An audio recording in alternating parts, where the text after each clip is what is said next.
Hallelujah. Amen. Ndabasuje mu izina ry'umwami wacu Yesu Kristo. I greet you all in the name of Jesus Christ. Amen. Hallelujah. Hallelujah. Hallelujah. Amen. Hallelujah. Hallelujah once again. Amen. Turi mu nzu y'Imana tugomba kunezerwa. We're in God's house. We should be happy. We should be joyful. Kandi tugomba kunezezwa no kumva ijambo ry'Imana. And we should be happy as we are hearing the word of God. Hallelujah. Amen. Tukanezezwa no kumva amakuru meza. Because we are strengthened by hearing the good news. Amakuru meza y'ijambo ry'Imana. The news of the word of God. Amakuru meza y'agakiza twahawe. Good news of salvation that we've been blessed with. Hallelujah. Amen. Abantu benshi dukunda kumva ibyiza mu matwi yacu. Because many of us love to hear news in our ears. Tukumva ko tugiye kubona ubutunzi bwinshi tukanezerwa. Usually we'll be happy because we're going to be rich, we'll be wealth. Umuntu yakubwira ko ugiye kubona ibifaranga byinshi ukanezerwa. When someone tells you that you're going to get a lot of money in the future, you become so happy and proud. Ariko ntabwo dukunda kumva amakuru y'ijambo ry'Imana. But unfortunately, we are not happy to hear the word of God. Hallelujah. Amen. Rero ndakwinginga kugira ngo unezezwe no kumva amakuru meza y'agakiza. So I encourage you to hear the good news of salvation. Hallelujah. Amen. Ndashima Imana yangiriye neza. Once again, I thank God for giving me this opportunity. Ikampa umwanya n'ubundi wo kuyivugira. And once again has allowed me to speak on his behalf. Kandi ndashima Imana n'ubundi kubw'abakozi bayo baba Once again, I batwemereye. thank for servants for they had faith and trust in me. Bakaduha umwanya mwiza nk'uyu. And they give us and they have given me or given us a good time like this. Hallelujah. Amen. Tugiye kumva ijambo ry'Imana rero ni ijambo rigufi ni ijambo rifungura. We are going to hear the word of God. It's going to be very short. Umutwe w'isomo uyu munsi. The topic for today is. Uravuga ngo tanga amakuru avura abantu. It says that give good news that cures people. Tanga amakuru avura abantu. Spread good news that cures people. Hallelujah. Amen. Ijambo ry'Imana rirakomeye kandi umuntu wese ashobora kurisobanura uko umwuka w'Imana mushoboze. Hallelujah. The word of God is powerful. And sometimes the meaning or how you interpret might be different depending on how the Holy Spirit interpret for you. Gutanga amakuru avura abantu rero. When we say spread good news that cures people. Nuko ibyo uvuga is because what you say bishobora gufasha abantu. Hallelujah. It's because what you say could support and help people. Ibyo mvuga akaba ari amagambo meza ashobora guhumuriza abantu. What I say could be good words that could help and encourage people. Hallelujah. Amen. Ndetse n'ibyo ntekereza mu mutima wanjye. And what I keep in my heart. Bikaba ari ibintu bishobora kuvura abantu. Hallelujah. That maybe that it could cure people. Nawe ibyo utekereza bikaba ari ibintu bishobora kuvura abantu. And whatever you have within your heart, maybe it can cure people as well. Hallelujah. Amen. Ese ibyo uvuga bijya bivura abantu? Question is what you're saying, does it support or cure people? Amagambo ujya uvuga ajya afasha abantu? Do what you say help people? Hallelujah. Amen. Icyo ni ikibazo. It is a question you think about. Ubwo buri wese afite igisubizo mu mutima we. And I'm pretty sure you have an answer within your heart yourself. Reka dukomeze rero tujye mu ijambo ry'Imana. Let's go and read the word of God. Turasoma Abefeso. We're going to read it in Ephesians. Ibice 4 umurongo wa 29. Ephesians 4. 29. Ephesians 4 verse 29. Turongera dusome turahasomera rimwe. Twongere dusome Abefeso n'ubundi ibice 5 umurongo wa 19. And from there we're going to read Ephesians chapter 5 verse 19. 19 to 21. Or 19 to 21, thank you. Yeah, turasoma Efeso ibice 4 umurongo wa 29 wonyine. Again, we're going to read Ephesians chapter 4 verse 29 only. Twongere dusome Abefeso ibice 5 umurongo wa 19 kugera ku wa 21. Again, we're going to read Ephesians chapter 5 verse 19 to 21. Umusomyi wacu adusome. We're going to ask our readers to read for us. Kenda haravuga ngo ntihaze hagira ibiyago bibi biva mu kanwa kanyu ariko muvuga ijambo ryiza ryose ryo gukuza ukwiye kuribwirwa kugira ngo riheshe abaryumvise ubuntu bw'Imana. 19 29 kandi kuri 5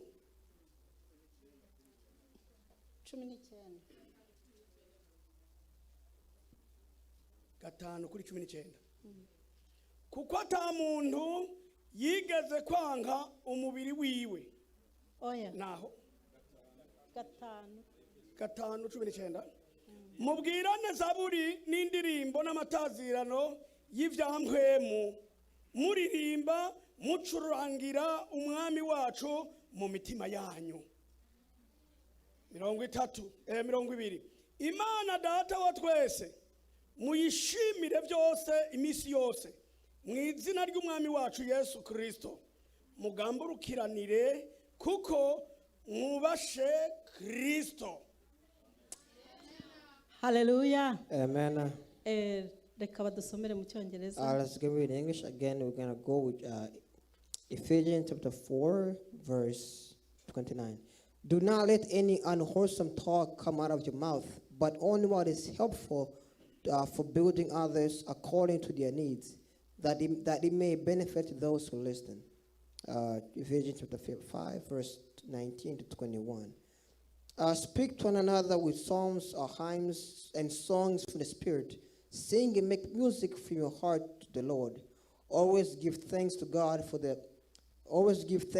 the Father for everything, in the name of our Lord Jesus Christ. 21. Submit to one another out of reference to Christ, or out of respect to Christ. Amen. Amen. Amen. Tumaze gusoma amagambo meza, amagambo y'Imana. We have read some beautiful words, word of God. Igitabo cyiza cy'ubutumwa bwiza Paulo yandikiye Abefeso. A good book that Paul wrote to the Ephesians. Ni igitabo cyiza kirimo inkuru. It is a good book that has a lot of stories and good news. Zitwigisha ukuntu abakristo bagomba kubana mu mahoro. That teaches how as Christians we should live in peace. Kandi barwanyiriza hamwe Satani. And they should fight against Satan together. Imana yacu tugirire neza. Once again, may God do us well. Amen. Uburyo rero abakristo bagomba kubana neza barwanya Satani. Because Christians should live together in unity as they fight against Satan. Nuko bagomba kubana amahoro kandi babwirana amakuru meza. They have to Hallelujah. live in peace and tell one another good news. Amakuru y'ijambo ry'Imana. The news about the word of God. Atari amakuru y'ibiteye isoni. Not news of rumors that bring shame and embarrassment. Atari amakuru y'impuha. Not news of rumors or gossip. Ahubwo tukavuga ibyiza, tukavuga ibyururutse imitima y'abantu. But rather we Hallelujah. speak words that encourage people and comfort their souls. Uwaba babaye akabasha kuruhuka kubw'amakuru meza And twamuhaye. those who heard, they found comfort because of what we have told them. Hallelujah. Amen. Mwene so muri Kristo Yesu yaba yagize intege nke. Your brethren in Christ who are weak, Umukamubwira ijambo ryiza ry'agakiza. you tell the Hallelujah. good word of God of salvation to them. Ukamubwira ko Yesu agira neza. You tell them Hallelujah. that just Christ does miracles, does good things. Hari ibihe tujya tugeramo umuntu agacika intege birashoboka ko turi abantu. Because in life sometimes we go through struggling and we become weak. Cyangwa se akagira ikibazo mu buryo bw'imibereho. Or maybe they have an issue with in a personal standpoint. Umuntu ashobora kuza akakuganyira ati mwene data nabuze amafaranga yo kwishyura And inzu. some will come to you and say, my brothers, you know what? I don't have any money to pay for my clothes. Ariko bitewe n'umwanya urimo. But because of the time you're going through. Nawe ukamusubiza ati yo ati nanjye byangoye And bimereye you said, nabi. no, even me, I'm struggling as well. Ariko ibyo ntabwo ariko bikwiye. But fortunately, it should not be like that. Hallelujah. Amen. Komeza mwene so. So comfort your brother and sister. Mubwira ati nibwo uyu munsi utariye ariko ejo uzarya. Even if today you sleep hungry, tomorrow you can eat something. Hallelujah. Amen. Mubwire nubwo urwaye ejo uzaba uri muzima. Though you are sick today, tomorrow you'll be cured. Hallelujah. Amen. Mukomeze. So encourage them. Muha amakuru meza. I tell them the good news. Wimuca intege. That give them hope. ahubwo muhe gukomera. Hallelujah. Do not discourage them, rather encourage them and give them hope. Ntumuhe kwiheba ngabone ko byacitse. So do not discourage them that there's no hope. Ngabone ko kabaye ubuzima burangiye. That is nothing they could do, that life is ending for them. Umuntu umwe niwe wigeze kwigisha avuga ngo, a person once was teaching and said, ngo nta byacitse kuko mu ijuru hari Imana ibidoda. Hallelujah. And they said that nothing is ended here because only God completes everything.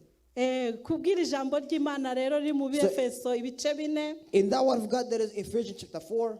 Ngo umurongo wa 29. On verse 29 said, ngo ijambo ryose riteye isoni ntirigaturuke mu kanwa kanyu. That do not any word of shame come out of your mouth. Ngahubwo uko mubonye uburyo mujye muvuga iryiza ryose. But rather, whenever you find the opportunity to speak of good things or good news, ryo gukomeza abandi, to encourage others, kugira ngo riheshe abaryumvise umugisha. Hallelujah. So that it could give blessing to those who hear it.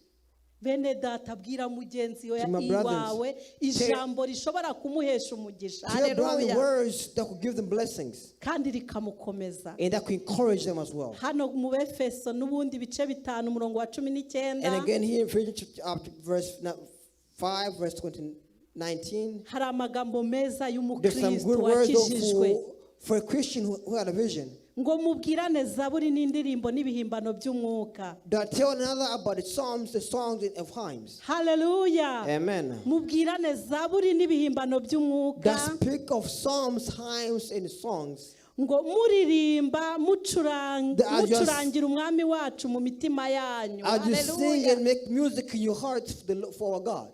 Abakristo birakwiriye ko tugendana as Christian, zaburi n'ibihimbano by'umwuka. Hallelujah. It is a must to have psalms and tucurangira Imana mu mitima yacu. In our heart we are singing and praising God. Birakwiye kucurangira Imana mu mutima wawe. In your heart you are singing for God. Ukumva wuzuye ibyiza by'Imana muri wowe. You feel you are filled with goodness. Kuko iyo wuzuye ibyiza by'Imana muri wowe, because once grace has filled you, nibwo ubasha no kubifashisha mugenzi wawe. Only there can you help and support your friends. Ariko ntabyo ufite, but if you don't have that, ntabyo wamufashisha nyine. There's no way you can help them out. Kuko nta utanga ibyo adafite. Because you cannot give what you don't have. Hallelujah. Amen. Imana yacu ikomeze kutugirira neza no kutwigisha. May God continue to encourage us and to teach us. Kandi duhugure.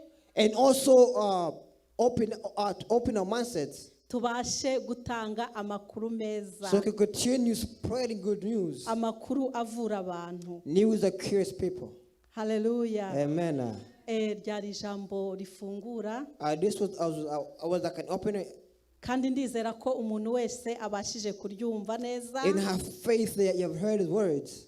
Ndizera ko nimba hari ibiganiro byajyaga biva muri wewe bitari byiza. If you hear bad news, you tell friends or gossip or rumors. Urahindura. I'm confident as of now you want to change your ways. Ubifashijwe n'umwuka w'Imana. With the support of the Holy Spirit. Hallelujah. Amen. Imana yacu ifashe abamaze kumva ijambo ry'Imana. May God help those who have heard the word of God. Amen. Twongeye kugushima Uwiteka Imana yacu, twongeye kukunezerwa kubw'ijambo ryawe tumaze kumva. Nukuri utwitaho uko bukeye nuko bwije, ukatugirira neza. Uwera wa Isiraheli waduhaye agakiza kawe kubw'ubuntu, uducunguza amaraso y'igiciro cyinshi, amaraso akomeye cyane, amaraso atangaza. Ayo maraso uyoze marakira akabasha kubabarirwa ibyaha.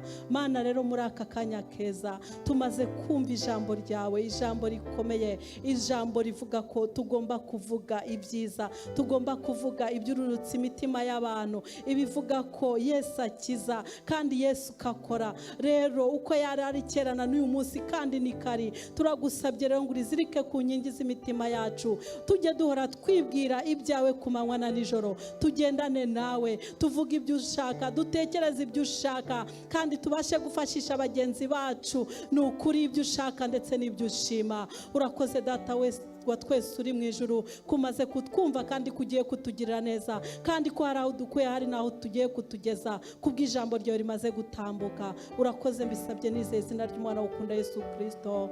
Amen.